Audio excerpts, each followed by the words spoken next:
Hey guys, welcome back to another episode of the Agency Side Podcast. I'm your host, Justin Levinson. Today's guest is Sylvain Tron, Managing Director of CYLNDR Studios. Sylvain leads a modern creative studio that's bringing together brand design, content production, influencer marketing, and AI to help brands move faster and create smarter. In today's conversation, we dive into the future of creative agencies, how AI is reshaping the industry, and what it takes to build a culture of innovation. Sit back and enjoy the show.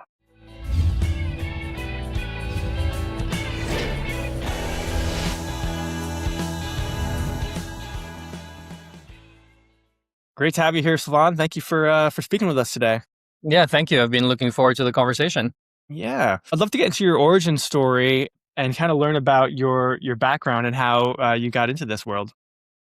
Yeah. So where to start? I guess I'll give you the I was born in France, but I won't spend too much time for my early years. But yeah, I was born in France, and then in '99, when I was 17, I came on a exchange program for a couple of weeks to the US in New York. And 3 days into that trip, I was like, I think I'm going to stay here. This feels right. So I called my parents. I was like, hey, you know what? I'm going to stay. So to their credit, they somehow found it within themselves to let me do that. And I actually started my career in the film business as a PA on productions. I was doing a lot of the bigger movies in New York in the early 2000s, and then did that for 5-6 years.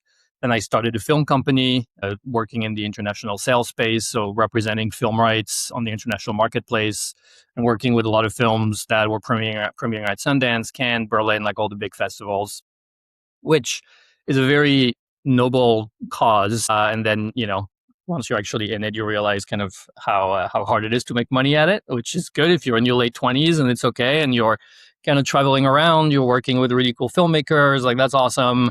And then the realities of living in New York kind of catch up with you, and you're like, at some point, I probably need to look into making some money. And so my partner at the time bought me out of the company, and I went over as a senior producer at RGA.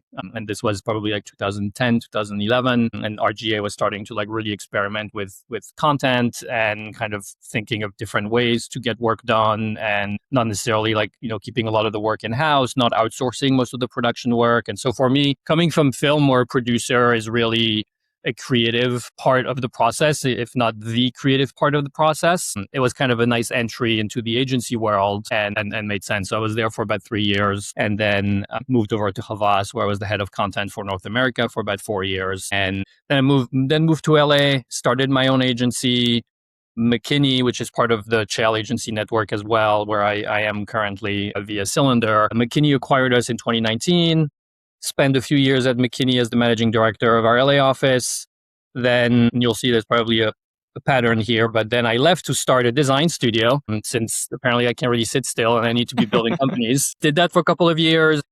The design studio was acqui-hired by CYLNDR Studios, again, part of the Chael agency network, and I've been here for 3 years. So as part of the acqui-hire, my creative partner and myself came in. He and someone else run creative, and I run CYLNDR Studios. So as part of the deal, we got kind of absorbed. Design was added into what was historically a production studio. And I've been here for 3 years Monday. That's amazing. What's your day-to-day within the company now? What are you doing? Your basic day-to-day tasks, I guess. Yeah, well, task. I mean, I've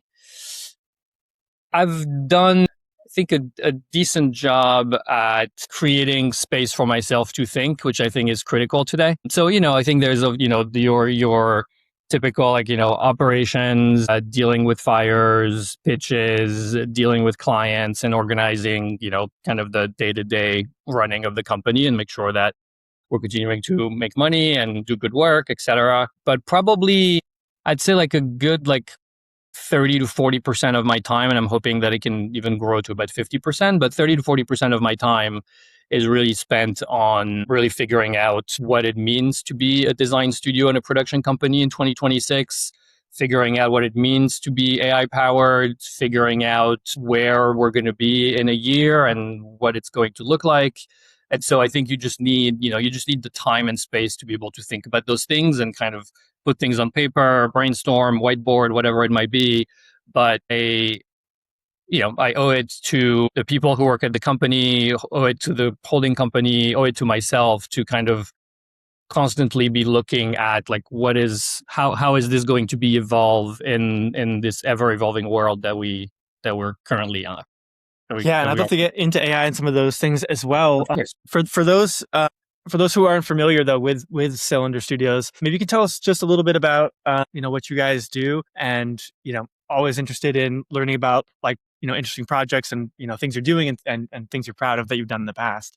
Yeah, of course. So as I was saying, we're a design and production studio with an influencer arm. So really sort of like three main pillars of brand design, production, and influencer marketing. And historically, so CYLNDR was launched officially in the US about in 2021, I believe, give or take. And historically, it was the internal studio of the holding company. And from my time at Hobbies, I had some experience with internal studios and also what it can do when an internal studio like start going direct to clients, right? I think, a lot of people are looking to go direct to clients. I think the shape of a creative company, an agency is changing. Clients have different needs. And while there is still a need for, your more traditional creative shops, there's also a need for a company that can get to work perhaps a little quicker. And so when I came as part of the acqui-hire that I was mentioning earlier, I was talking to our CEO and I was like, well, be great to come and run CYLNDR.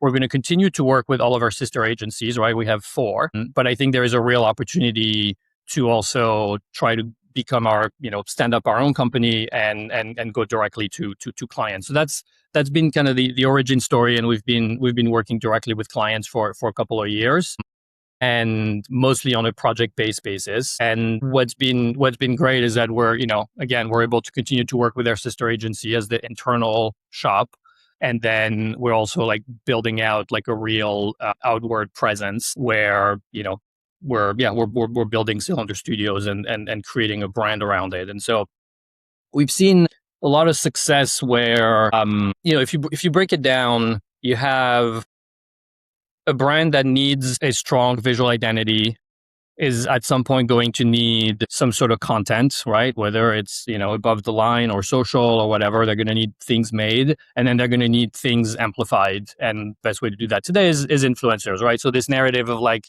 hey, we're going to design your brand or redesign or design your product, whatever it might be, right? And then we're going to create the campaign that goes along with it. Then we'll have the knowledge from the brand design process that we'll be able to infuse into production. And then we're going to hire influencers to amplify it, right? So I would say that's our ideal pipeline.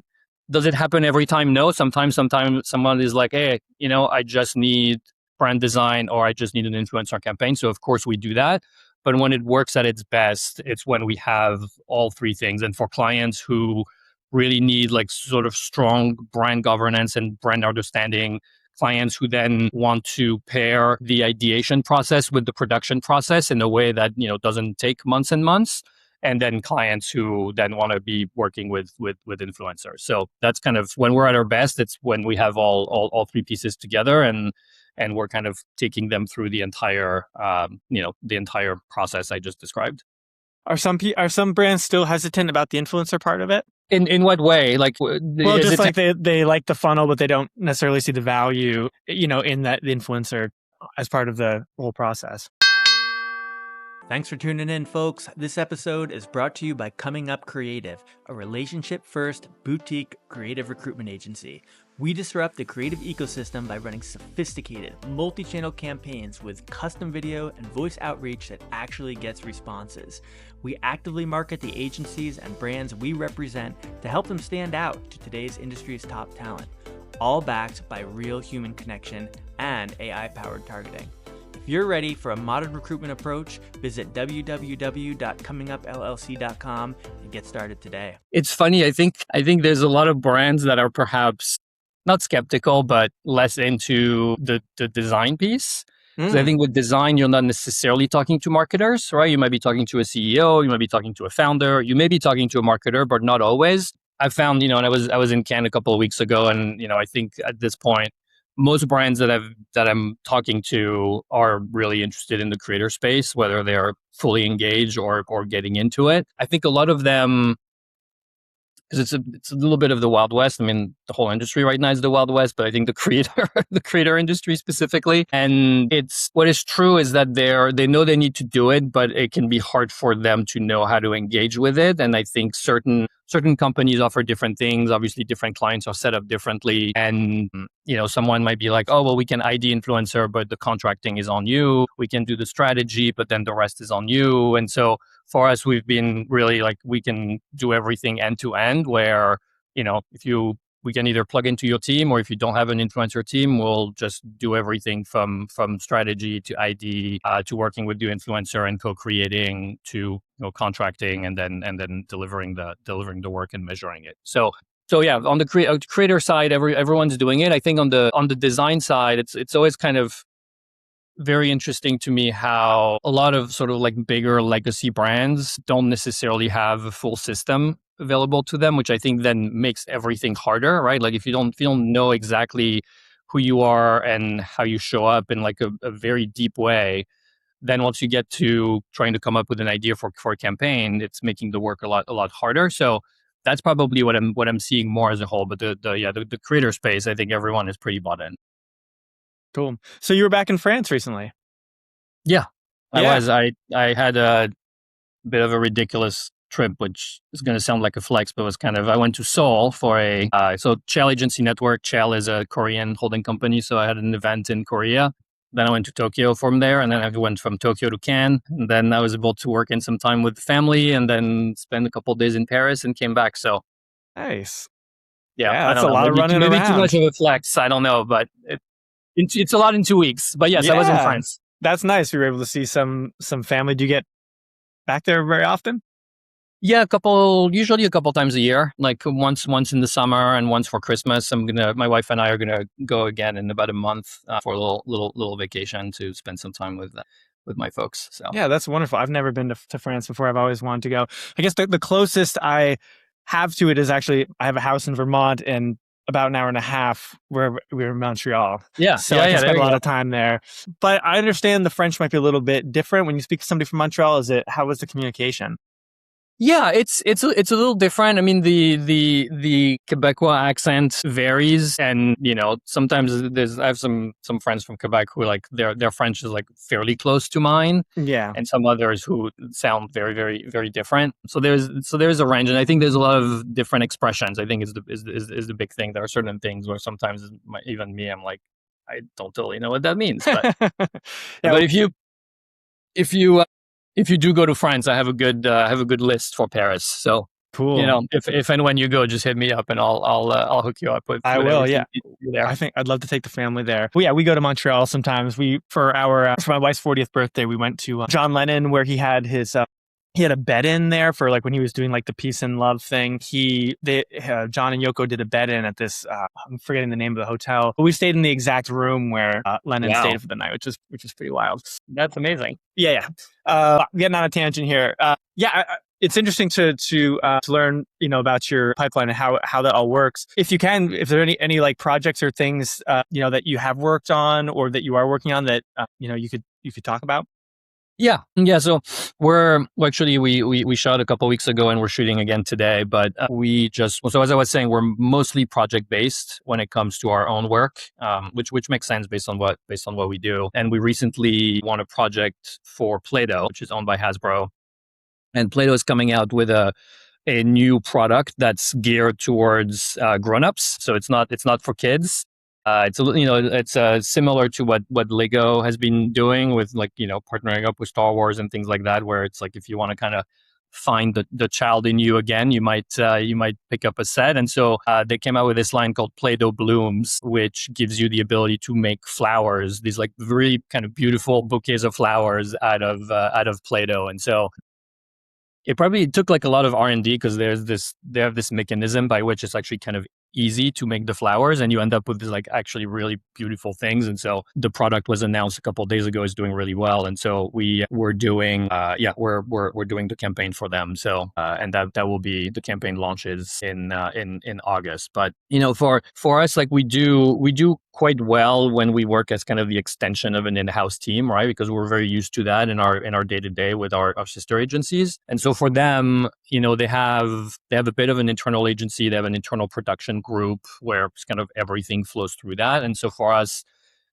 when they came to us, they were like, hey, we need an idea or we need a campaign idea, and then we need the ability to produce it like pretty quickly. And so that's kind of where we do really well, because during the concepting phase, and we had all about 3 weeks to a month, right? And I'm not here to like push speed, because that's not the point. I think just the efficiency of being able to have creatives that are thinking about a campaign at the same time that an EP is looking for directors that could be shooting it.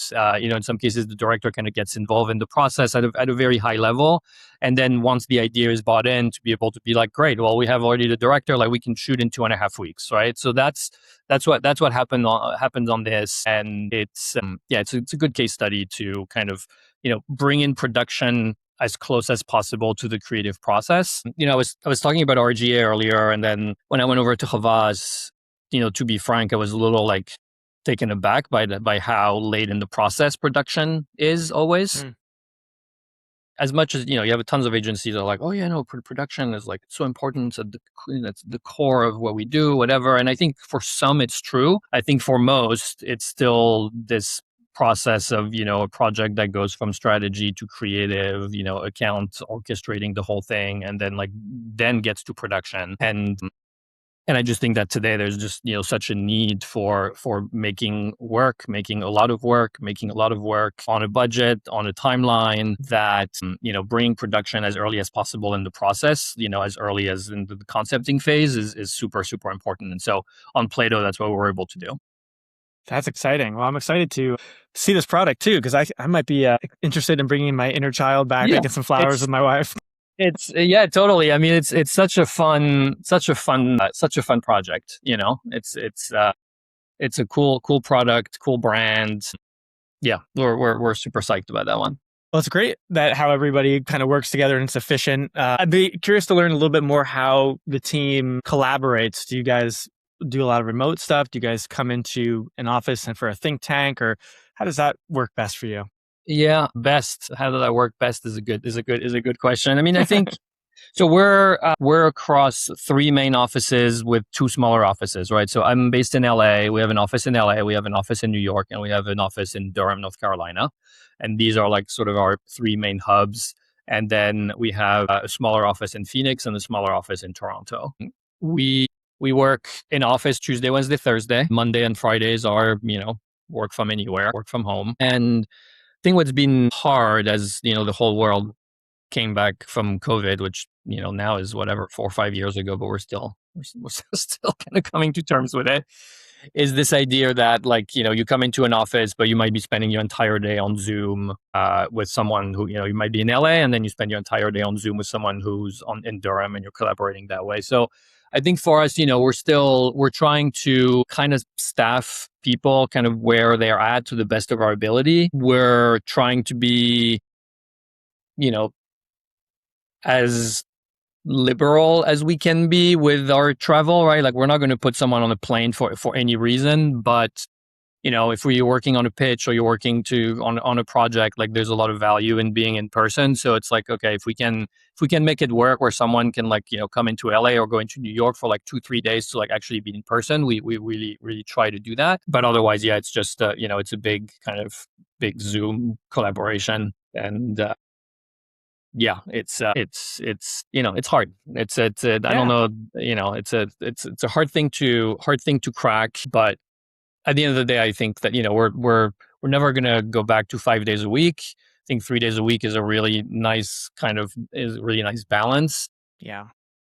And, I talk to lots of people who are still fully remote. My wife is a fully remote, in a fully remote job. And, at some point it's nice to see people and have lunch outside of your kitchen and all that. But yeah. Totally. While we're talking about sort of workflows and how collaboration happens, I'm curious how AI is changing the game for you and how that is infused in your workflows. Yeah. So I went through, so last year, a little bit the year before, but last year was really when we really started like upskilling everyone in the company. Because I try to not be in the business of predicting the future, because I don't know. What I do know is that the things that we're all saying like 2 years ago or even a year ago, like, oh no, that will never happen, like that'll never be possible, like is happening today and is happening. So I'm not betting against anything, right? And so last year we wanted to do a lot of really foundational work as it relates to AI, and I think that the biggest piece is the employees and getting the employees comfortable with it. So we brought in an outside coach, someone who I was also working with, who's a Stanford professor, who had a whole program on AI and like using LLM, like building GPTs and projects, and like how can you sort of like infuse like a innovation mindset within a company. So that was a big part of our year last year. Then we also sort of created kind of reasons to use it. So we participated in a competition that was put on by New York Festivals and LTX, which is an AI platform where we were partnered up with a nonprofit to make a video using AI. So, and we ended up winning the competition. But that was just kind of really an excuse to be like, hey, we have this project. We have to be working with AI. Like, let's figure it out. And that really worked out. So if last year was kind of foundational and just kind of talking about it a lot, getting people comfortable with it, getting people fluent with it, then now this year is really about, and I've been calling it like AI 2.0 for Cylinder, right? Like if last year was 1.0, this year is 2.0. And that's about really like creating an operating system that sits at the center of the studio that is built on AI and that really like operates how we run. And so, of course, the kind of the low hanging fruit, if you will, in a workflow is like, oh, great. So, we're going to be making videos, right? Like we do a lot of production. Let's start doing AI with it, using AI for our production. It's like, that's definitely a piece of it. But I think it needs to be, this operating system needs to serve our clients, but also serve our employees just as much, right? So anything from HR to culture to like any information, like knowledge base of the company, processes, client knowledge, et cetera, like that needs to be a part of the operating system. Otherwise, you're only doing like half the work. So we've been building. I'll call it a platform because I think people still like to see things on the screen and be like, oh, I can click here and I can click here and I can do this for that. But we've been building this operating system that, again, serves like both like internal people and external. And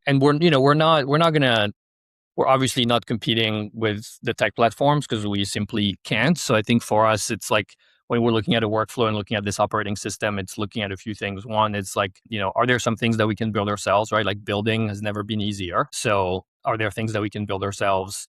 There is definitely leveraging third-party software and different models, right? Like we're not going to recreate a video model. We're not going to recreate an LLM. So like leveraging that. And then certainly humans, because humans still need to be in the loop, right? So it's like the collection of all these things that make up a workflow. And that's how we're approaching the operating system. And we're also like really continuing to, when I was saying that building is easy, I had a presentation yesterday where I was talking about how now like everybody is a developer. So I'm not going to do the famous video of like the Microsoft guy who's just like on stage being like developer.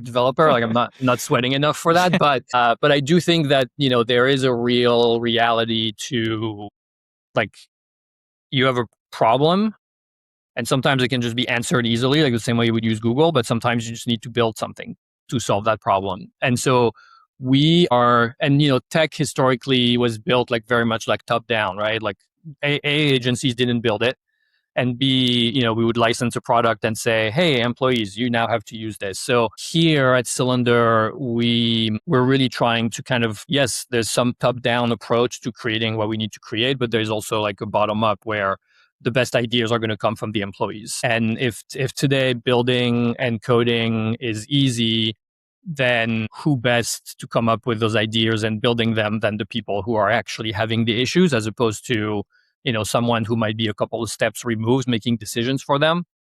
So we have one way that this comes to life is we have just an innovation award, which is quarterly, where, an individual or a team of people who built a product and submitted it officially, like, can win $5,000. So it's, we've committed some money to it for the year. And we have like a contract reader that came out of it. We had a coloring book that came out of it. But it's really about, implementing this mindset of like, hey, just like, don't be scared. You have an idea, try it, and odds are that, like, in a couple of hours, and then it just kind of gets faster and faster, you can use it. And so we're using some of these things, as part of this innovation. Have, some of it is just what it is. It's a fun project, and it's a super cool use of AI, and we celebrate it at an old agency, and that kind of it sort of ends there.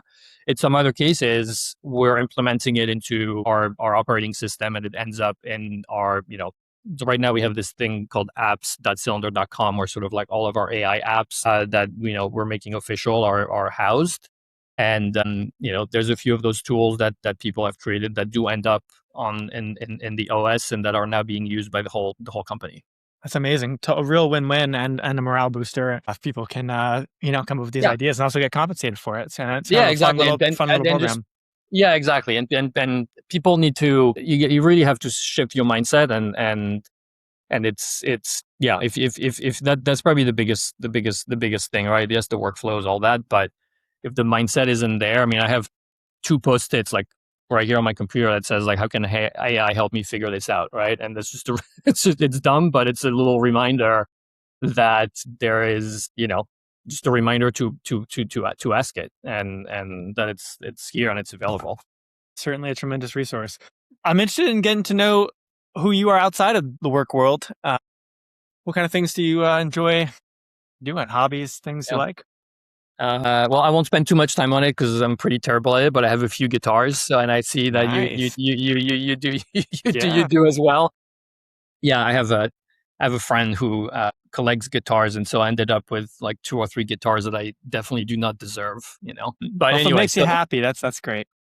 Yeah, exactly. But no, I think probably film is the biggest thing that I'm passionate about outside of work. It's where I started my career.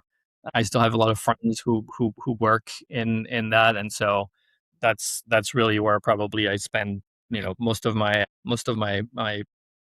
whatever time is left in my brain is spent kind of thinking about that, and watching films.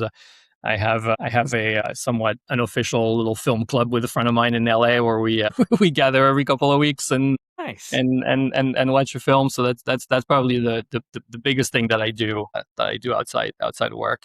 Yeah. Any favorite films that you could recommend? I mean, I'll probably stick to maybe just this year, but I just saw The Invite, the Olivia Wilde movie, which was really good and kind of had no business being this good, and she really just kind of directs the crap out of it, and the script is incredible.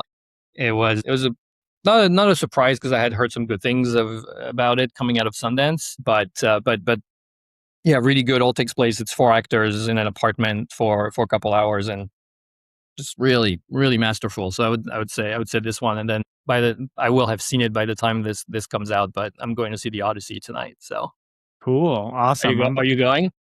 I was thinking about going to see that. Yeah, I'm definitely interested in it. Yeah, it's I mean, it's supposed to be great. I'm not seeing it in IMAX though, so we'll see. But I'm sure it'll be good. Cool, man. Well, Sylvain, it was great having you on, and having a great conversation, and offering value to the community. If you want to check out your work, Sylvain, where can people check out all the work that you guys have been doing? Yeah, you should go to CYLNDR Studios on Instagram, cylinder.com website. But yeah, I think Instagram is a good place to see some of the work, and then we treat each post as a little content series, and so there's a lot of kind of, you get a feel for the vibe and the culture of the company and for the people. So yeah, CYLNDR Studios on Instagram. Awesome, man. Well, have a good rest of your day. Appreciate it. Yeah, thanks, Justin. This was great, man. Bye. Well, all right, talk later. Peace.